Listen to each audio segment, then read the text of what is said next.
Hello to all. It is my pleasure and honor to be here. I will talk about two or three main issues. One is what my organization is doing day to day. And another subject will be how we help the country to fight the coronavirus, and another how we work with the civilian world. So starting a little bit few details about my organization. We in charge of research and development for Ministry of Defense and other defense agency. We are doing research and developing the technological building blocks and system for a wide range of application, air, land, sea, intelligence, cyber, command, control. So we enhance the scientific and technology knowledge in Israel, reaching superiority in technology. In addition to that, we have more mission like we are training, selecting, training, screening the elite personnel in high school, select them to the top technology leaders, draft them to the army. They're supposed to be the top technology leaders of Israel for the future. And the fourth one is we're in charge also of international cooperation regarding research and development and technology. This is more or less what my organization is doing. In recent years, we are working very closely with the commercial market, with the civilian market, because the market is boosting up out there with various technology which can be dual use. Dual use, you can use them in the variation in the commercial world and variation in the defense world. One, of course, is artificial intelligence and big data, connectivity, communication, Internet of Things, of course, 5G, new space. I will show you some movies, what we are doing.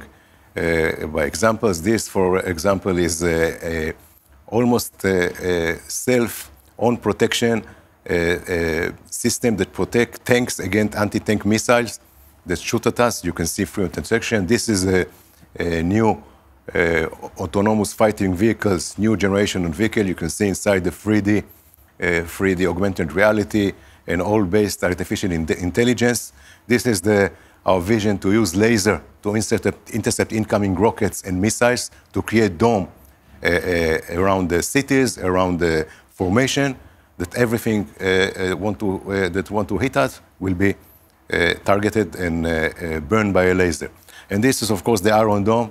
This is a real operational results, intercepting 15 Hamas rockets, our enemy rockets above Beersheba during a ceremony. In the coronavirus, what I did after being in the Prime Minister's office for some out of the box thinking what to do with this crisis, we take almost all the capability that we have in the defense establishment. Capability is, of course, the human resources.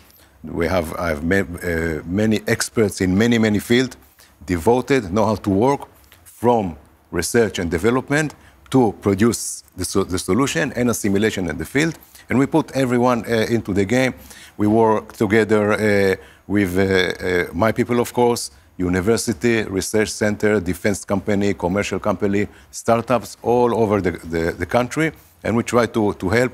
We send our people to the hospital, to the corona department, to the Kupot Cholim, to the Ministry of Health, understand what they need. We sit together and do brainstorming, and immediately went to search for solution or create a solution. Again, from protection and reuse of equipment, remote sensing, standoff remote sensing. I will show some example later, using our own capability and AI software. And of course, the famous ventilators shortage of supply. What we have done, we implied our formal process that we do in the defense forces, but also a formal process.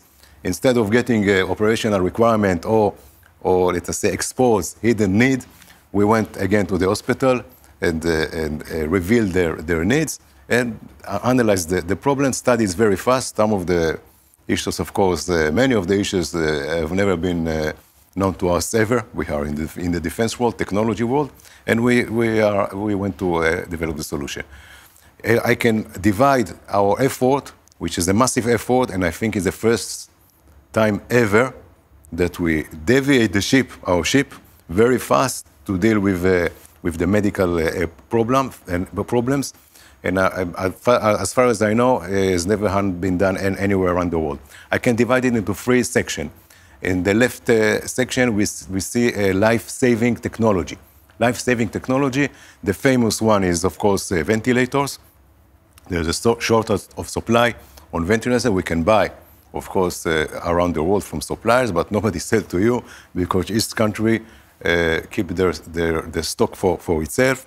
There's a massive shortage in ventilators, and we are prepared to the big boom, thousands of people who will need ventilators. So I decided to take some small company, commercial company that have the knowledge or the supply in very small numbers, the ventilators, attached to each one of them big defense company, like Israeli aircraft industry, they produce missiles and the satellite, attach them together in order to ramp the production line using the capability of the defense company, and also ensuring the supply chain. Supply chain is all the elements you have to buy in order to assemble this ventilator, the supply chain. And now we have 3 companies. Each one is attached to a big defense company. They're all devoted to the mission.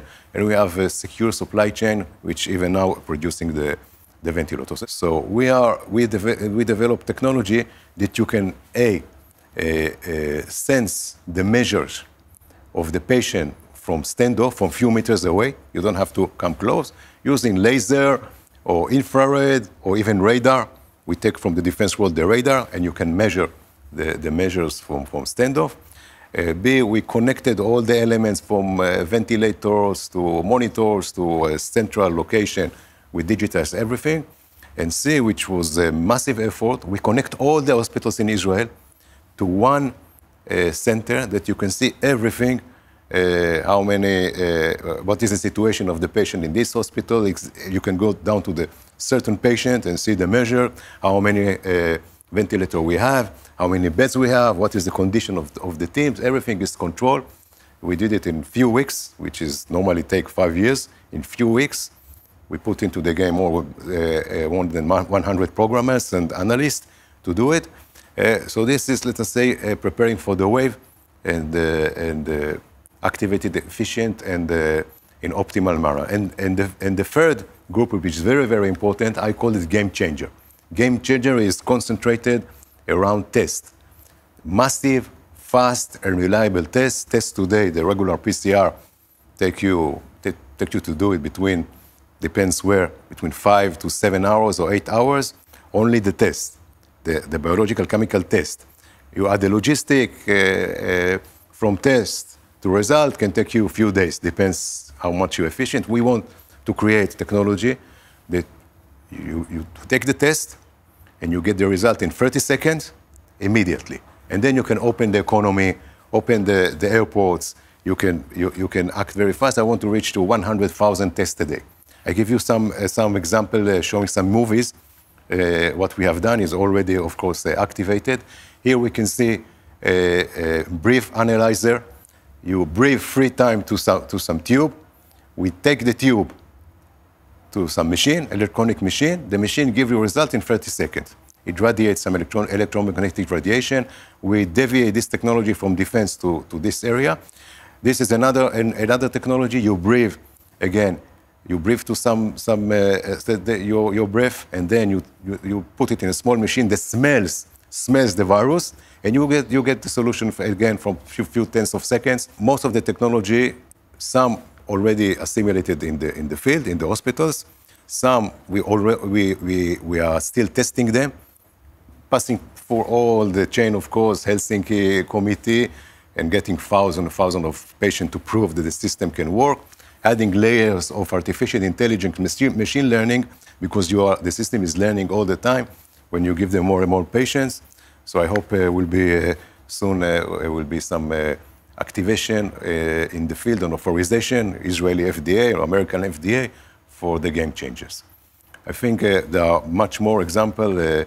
The main issue is to take the creativity, the capability of work in uncertainty, to devote themselves to the target. This is our people, I mean, my organization and 1,000 people out of my organization, and working together to achieve the mission. Thank you very much.